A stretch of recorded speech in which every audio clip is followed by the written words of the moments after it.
Logs arrive at the bowl mill fresh from the forest, so they're still very damp. That's an advantage, because the moisture lubricates the cutting tools.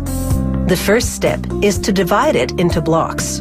The chainsaw operator measures and inspects the log. The diameter and defects, such as knots or scarring, dictate the length of each block. He inspects the ends of the block, marking any cracks or other flaws with a red crayon.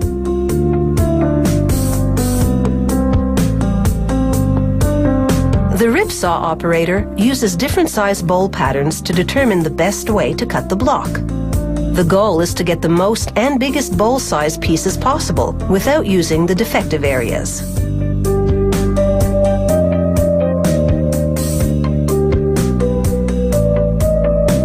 Each bowl-sized piece is called a bowl blank.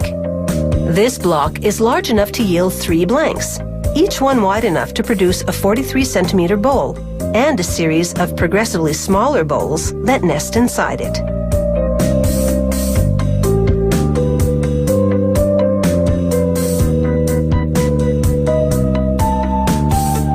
They mount the blank on a specially designed woodworking lathe. From this point on, everything depends on the skilled hands of the lathe operator.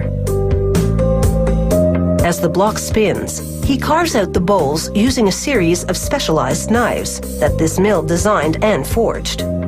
First, he uses this curved knife to shear off the outer portion. It takes great expertise to know exactly how to angle the tool and when to pull it out to release the wood shavings and prevent a jam. After 2 or 3 minutes, what they call the exterior bark shell is off. The bare wood that's left is the outside of the largest bowl that he'll mill from this blank.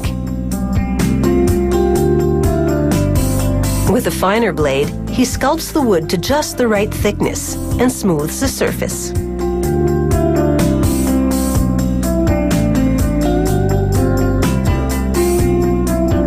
Now he switches to a smaller curved knife and cuts into the wood. This both forms the inside of the largest bowl and the outside of the next, smaller one. He repeats the smoothing and cutting process with progressively smaller knives, making bowl after bowl at a rate of about 1 a minute. This one bowl blank produces 4 nested bowls, the smallest measuring about 23 centimeters in diameter. The bowls are steamed for about 4 hours to draw out the sap and penetrate the pores of the wood, hydrating each bowl uniformly. That way the wood doesn't crack and split while air drying. Once a bowl is dry, about a month later, workers even out the top rim on a sanding table.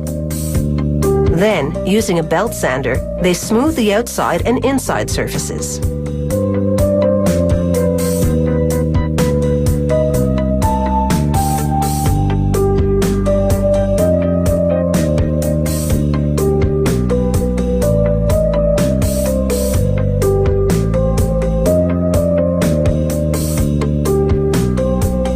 The bowl now goes upside down through a specialized knife that shaves off part of the bottom.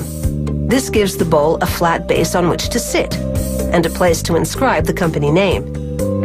Businesses can order custom-made bowls featuring their company logo. Artists burn the design into the wood or paint it on, or do a combination of both. The bowls now go for a bath in food-safe mineral oil. This nourishes the wood, preventing dryness and cracks. Oiling also brings out the natural beauty of the wood grain. And because every raw log is unique, no 2 bowls are ever alike.